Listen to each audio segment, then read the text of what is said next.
আমরা দেখিয়েছিলাম ফাঁসি দেওয়ার কামতাগছে জল জমে কি অবস্থা।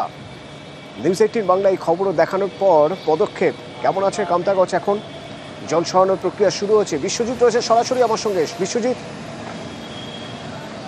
একেবারে কামতাগছের সমস্যা নিয়ে কিন্তু নিউজ 18 বাংলা খবর করে এবং খবরের পর প্রশাসন কিন্তু নড়ে চড়ে করতে বাধ্য হয় এবং দেখা যায় তারপরে আর দুবার দাঁড়িয়ে যে জায়গায় জল জমত, কারণ এই যে কামতাগছ ঢোকার মুখে PMGY রাস্তা এবং রাস্তায় কিন্তু বড় বড় গর্ত করেছিল, আর তাতেই জল জমত। আর এই জল জমে কিন্তু সাধারণ মানুষের যাতায়াত প্রায় বন্ধ হয়ে গিয়েছে।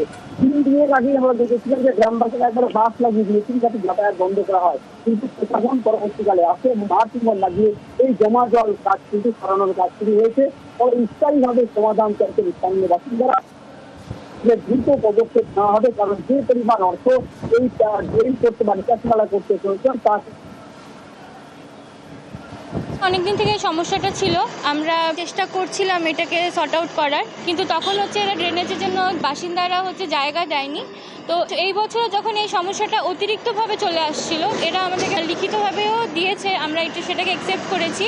আমি সেটাকে আমাদের SMPতে ফরওয়ার্ড করেছি, আমাদের সহকারী সভাধিপতিকে, উনিও অ্যাকসেপ্ট করেছে। উনি বলেছে যে খুব তাড়াতাড়ি বর্ষার আগে হোক বা পরে হোক সেটাকে উনি বানিয়ে দেওয়ার ব্যবস্থা করবে। এরাও বলেছে আমাদেরকে সহযোগিতা করবে এইবার। তো এরা জায়গা দিলে পরেই আমরা একটা নিকাশিরও ব্যবস্থা পার্মানেন্টলিভাবে করে দেবো।